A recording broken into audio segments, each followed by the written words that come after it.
తాకట్లో ఉన్న మీ బంగారాన్ని విడిపించి ఆ రోజు ఆన్లైన్ రేటుకి కొంటాం. Sharma gold company. నమస్కారం, వెల్కమ్ టు సుమన్ టీవీ. నేను గీతాంజలి. ప్రస్తుతం మనతో పాటు భారతీ శంకరపీఠం వ్యవస్థాపకులు, ప్రముఖ ఆధ్యాత్మికవేత్త, బ్రహ్మశ్రీ అన్నవరపు తిరుపతి మూర్తి అవధాని గురువు గారు ఉన్నారు. వారితో మాట్లాడదాం. గురుగారు నమస్కారం అండి. ఓం శ్రీ మహాగణాధిపతయే నమః. హోలీ మనం చాలా చక్కగా జరుపుకుంటాం. హోలీ అయితే పౌర్ణిమ చాలా విశేషం అని అంటారు కదా. ఈ ఫాల్గుణ మాసంలో వచ్చినటువంటి హోలీ పౌర్ణిమ ఎటువంటి విశేషంతో కూడుకున్నది? ఎందుకంటే నక్షత్రాల బట్టి కూడా ఆ రోజు ఇంకా వైశిష్ట్యం కలిగినవి ఉంటాయి కాబట్టి. దాంతో పాటుగా హోలీ అసలు ఎలా జరుపుకోవాలని చాలా మందికి తెలియదండి. ఇప్పుడు సాధారణంగా ఆట అదొకటి తెలుసు, రంగులు చల్లుకోవటము, స్వీట్లు తినడం, ఇట్లా ఇక్కడ వరకే. అవునండి, సెలబ్రేట్ చేసుకోవడం వరకే. అది ఆఫీసుల్లోనైనా ఇళ్ల దగ్గర అయినా ఎక్కడైనా సరే. కానీ ఒక్కసారి దైవికంగా వచ్చేటప్పటికి అసలు ఆ రోజున ఎలా ఉండాలి, ఏమేమి పూజలు చేయాలి, ఎలాంటి ఏమైనా పరిహారాలు ఏమైనా చేసుకోవచ్చు, ఆ రోజుని ఎలా అద్భుతంగా మార్చుకోవచ్చు? పౌర్ణమి అనేటువంటిది మనకు 2 రోజులు వచ్చిందమ్మా. 2 రోజుల గురువారం శుక్రవారం. రాత్రి గల పౌర్ణమి గురువారము, సూర్యోదయ పౌర్ణమి శుక్రవారము. అయితే చరిత్రలో నిలిచిపోయేటువంటి రోజుగా కూడా అది ఉందండి. అంత విశేషం. ఆ రోజు పూర్వాషాఢ నక్షత్రం, పూర్వ ఫల్గుని అంటారు నక్షత్రం. శుక్ర మహర్దశలో జన్మించినటువంటి జాతకులు, ఇంకొక మాట చెప్పాలంటే మేషరాశి, సింహరాశి, ధనస్సు రాశి, ఈ 3 నక్షత్రాల రాశుల వారు 8 నెలల నుంచి పడుతున్నటువంటి అగచాట్లకు స్వస్తి పలుకుతారు. వీళ్ళ జీవితంలో ఎంతమంది నమ్ముతారో తెలియదు కానివ్వండి, 8 అంటే లాస్ట్ జూన్గా, జూన్ నుంచి దినదిన గండం 100 ఏళ్ళ ఆయుష్. ప్రతి ఒక్క దాంట్లో నేనున్నాను ముందుకెళ్తారు. ఏది రిటర్న్స్ రాదు. ఇవాళ మనం ఏదైనా ₹1 పెట్టుబడి పెడితే రేపేళ్ళలో మనకు ఆ రూపాయి వస్తుందని పెట్టుబడి పెట్టేస్తారు. యువతల వాళ్ళు ఆగరు, అవతల నుంచి రావు. పెట్టుబడి వడ్డీలు పెరుగుతూ ఉంటాయి. మానసికంగా, మెంటల్గా, శారీరకంగా, ఆర్థికంగా వీళ్ళ పడ్డటువంటి స్ట్రెస్ చాలా దారుణమైంది. ఇంకా మేషరాశి వారికి అయితే అనారోగ్య లక్షణాలు బాగా వచ్చుంటాయి. వీళ్ళు మానసికంగా కుళ్ళిపోతూ ఉంటారు. నేనంటే అది జరగలేదు అని చెప్పి లోపల చాలా స్ట్రెస్కి గురవటం, దీనివల్ల అనారోగ్యాలు బాగా వచ్చి నా జీవితం ఇంకా ఏంటి, రేపొద్దు నేను ఆత్మహత్య చేసుకోవడం అనేటువంటి పొజిషన్ కూడా వెళ్ళి ఉండాలండి ఖచ్చితంగా. ఈ 8 నెలల్లో, అంటే జూన్ నుంచి ఇవాళ వరకు జరిగిన దాంట్లో ఖచ్చితంగా. దానికి తోడు గురుబలం కూడా చాలా తక్కువ అవటం. గురుబలం ఉంటే చాలా అధికమైన స్టేజ్కి వెళ్తారు. గురుబలం కూడా తక్కువ ఉండటం వలన భరణి, బొబ్బ, పూర్వాషాఢ, మేషరాశి, సింహరాశి, ధనుస్సు రాశి, ఈ 3 జీవన్మరణ సమస్యతో పోరాడుతున్నారండి ప్రజెంట్. ఈ 3 రాశుల వారికి సంపూర్ణ విముక్తి అనేటువంటిది రేపు పౌర్ణమితో అవుతుందమ్మా. ఇన్ని నెలల నుంచి ఏ టార్చరు, ఎంత మెంటల్గా కష్టపడుతున్నప్పటికీ కూడా ఆ పడేటువంటి కష్టాన్ని చూడకుండా, మీకోసం ఏ ప్రయత్నం చేస్తున్నా దేన్ని పట్టించుకోకుండా, అది చెయ్యలేదు, ఇది చేయలేదు, ఇంకా నువ్వేదో చెయ్యలేదు అనేటువంటి దాని మీద మనిషిని కుళ్ళపొడిచి స్వతహాగా వీళ్ళు చాలా జాలి హృదయం అండి. ఎదుటి మనిషి బాధపడుతున్నాడేమో అనిపిస్తే ముందే వాళ్ళు బాధపడకుండా రకరకాల ప్రయత్నాలుగా వాళ్ళు సంతోషపెట్టేటువంటి ప్రయత్నాలు ఉండేటువంటి ఆ మనస్సుని కాస్త చేస్తే రేపటికి 2 అనేటువంటి స్థితికి తీసుకొచ్చేసారు జనాలు. చేస్తే రేపటికి 2, ఎవరు చావడు, నువ్వు చావా, నేను చావన, వాడు చావడా అనేటువంటి అలాంటి స్థితికి ఈ జనాలు తీసుకొచ్చేసారు. అంటే అంత ఎంతో ఇంతటి సహృదయులు ఉండరు అన్నటువంటి వాళ్ళని కూడా ఇంత రాటి మనుషుల అన్నట్టుగా ఆ జనాలందరూ కూడా చేసేటువంటి చర్యలకి ఆ మనుషులు ఇలా మారిపోయే స్టేజ్కి వచ్చారు. కానీ భగవంతుడు అనేవాడు ఒకడు ఉన్నాడమ్మా. ఈ పౌర్ణమికి వాళ్ళు చేయవలసిన చిన్న పరిహారం ఒకటి చేసుకోగలిగితే ఇప్పటి వరకు ఉన్నటువంటి అన్ని రకాల దోషాల నుంచి బయటపడి, ఎవరు నువ్వు అని వాళ్ళని కించపరిచిన వాళ్ళని ట్రారా అని పిలిచే పొజిషన్కి వెళ్తారు.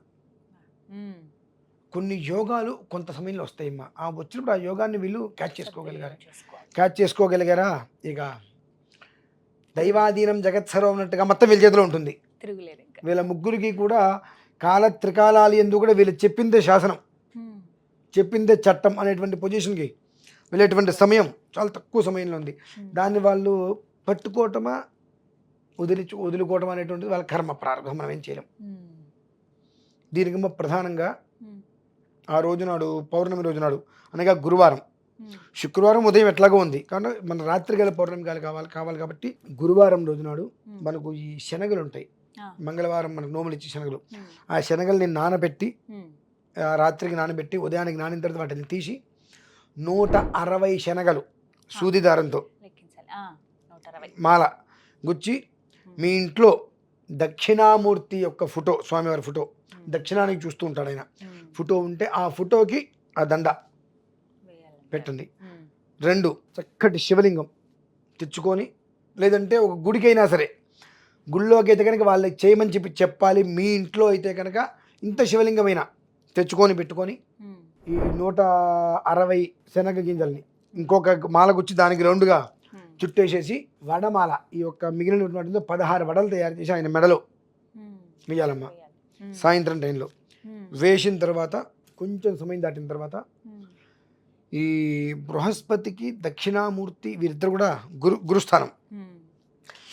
సదసస్పతిమద్భుతం ప్రియమింద్రస్య కామ్యం శనిం మేధామయాశిషం అనేటువంటిది మన మనస్సులో ఏ విధమైనటువంటి కోరికతో ఇన్ని రోజుల నుంచి సావలేక బ్రతకలేక అరకత్తెరలో పోకచెక్కలాగా ఎవరికి సమాధానం చెప్పలేక ఇంట్లో మౌనంగా ఉండలేక మనం చేసేటువంటి వాటికి ఇంటా బయట రకరకాల అవమానాలు పడుతున్నప్పటికీ కూడా ఒక్కరోజు మనదవుతుంది అనేటువంటి ఆ రోజు మనది కావాలంటే మనం ఇవాళ జాగ్రత్తగా ఉండాలి, ఓర్పుగా ఉండాలనే ఉద్దేశంతో ఇంతకాలంగా ఓర్పు వహించి వచ్చినటువంటి ఆ రోజు నాదవ్వాలనేటువంటిది ఏదైతే కోరిక ఉందో ఆ కోరిక నెరవేరే రోజు వస్తుంది.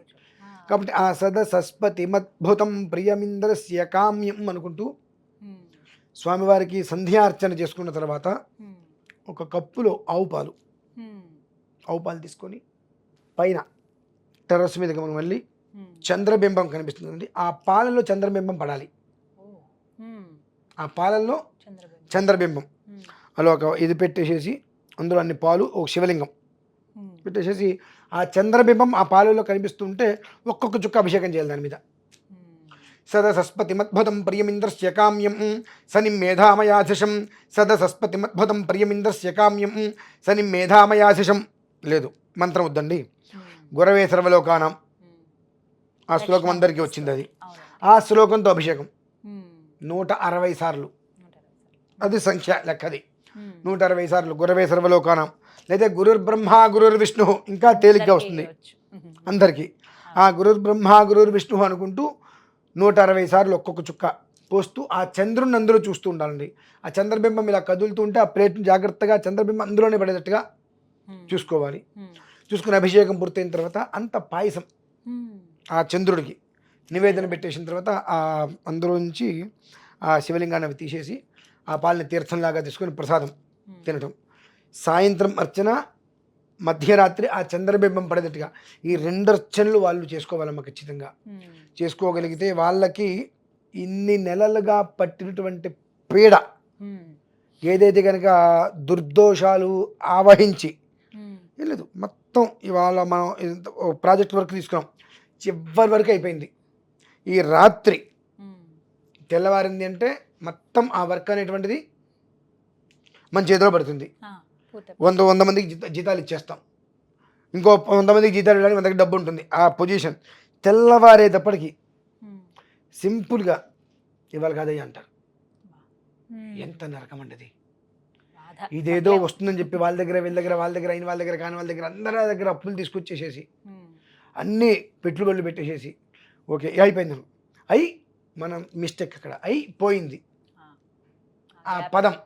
ఆ పదం అయింది ఓకే అయిపోయింది అనేప్పటికి తెల్లారేటప్పటికి కారణం ఏంటంటే ఏం లేదు, నీ గ్రహ స్థితి ప్రభావం అయిపోయింది. ఇట్లా ఇటువంటివి వచ్చి ఆత్మహత్య చేసుకొని చనిపోతే కుటుంబం మీదకి ఎక్కడొస్తారన్న భయంతో కూడా ప్రాణత్యాగం చేసుకోలేని వాళ్ళు చాలామంది ఉన్నారమ్మ. ఈ 3 రాశుల్లోనే ప్రధానంగా ఇప్పటివరకు అనుభవించేటువంటి కష్టాల నుంచి పరిపూర్ణంగా నిలిచి గట్టెక్కేటువంటి స్థితి భగవంతుడు వాళ్ళకి ఇచ్చారు. కాబట్టి ఆ పౌర్ణమిని మాత్రం ఏ పరిస్థితులలో వదులుకోకుండా మేషరాశి, సింహరాశి, ధనుస్సు రాశి ఈ 3 రాశుల వారు ఖచ్చితంగా ఆ విధానాన్ని అనుసరించగలిగారా అక్కడి నుంచి 16 సంవత్సరాల పాటు వాళ్ళు పట్టిందే బంగారం అమ్మ. ఎలాంటి సందేహము లేదు. 16 సంవత్సరాలు పట్టిందెల్ల బంగారం వాళ్ళకి. అటువంటి అద్భుతమైన యోగం ఎవరైనా వాళ్ళ దగ్గరకు వచ్చి తలకాయించయ్యా అని పిలవలసిందేనమ్మా. ఆ యోగం అయితే కనుక భగవంతుడు పరిపూర్ణంగా ఇవ్వబోతున్నాడు. దానికి కూడా ఆ యోగాన్ని మనం పుచ్చుకోవడానికి కూడా మనకి విఘ్నాలు వస్తాయమ్మా. ఈ 3 రాశుల వారికి అదే రోజు నాడు మనం ఈ ప్రయోగం చేద్దాము అనుకున్నప్పుడు జ్వరం వస్తుంది, దగ్గు వస్తుంది, లేవలేకపోతారు. ఇంకోటి ఏదో అప్పుడే ప్రాణం మీదకి వస్తుంది.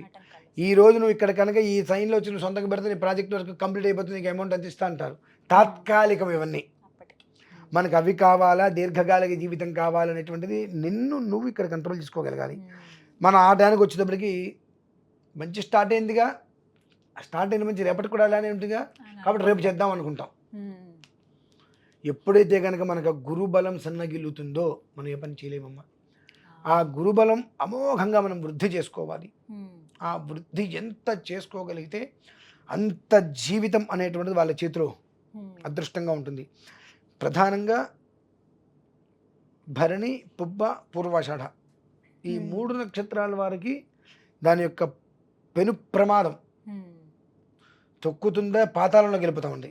ఇక ఈ జన్మలో మనం బయటకు రాలేం, లేదా మనల్ని అందుకునేటువంటి పొజిషన్ ఎవరికి రాదు, ఆ పొజిషన్ తీసుకెళ్తాడు. అదంతా కూడా ఆ కర్మ అనేటువంటిది మనం చేసుకోగలిగితే కర్మ ప్రారంధం తప్పుతుంది.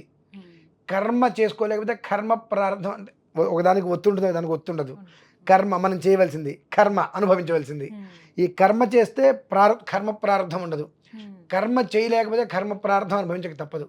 అది ఒక స్థితిగమనం అనేటువంటిది ఆ మనిషి మీద ఏది గెలుస్తుంది. గ్రహస్థితి ప్రభావం రాసిన రాత నీ దరిద్రం నీ మీద గెలుస్తుందా, ఆ దరిద్రం మీద మనం గెలుస్తామా అనేటువంటిది మనం నిర్ణయించుకోవాలి. ఆ ఒక్కటి చేసుకోగలిగితే జీవితం మారుతుందమ్మా మన ముగ్గురిది మాత్రం.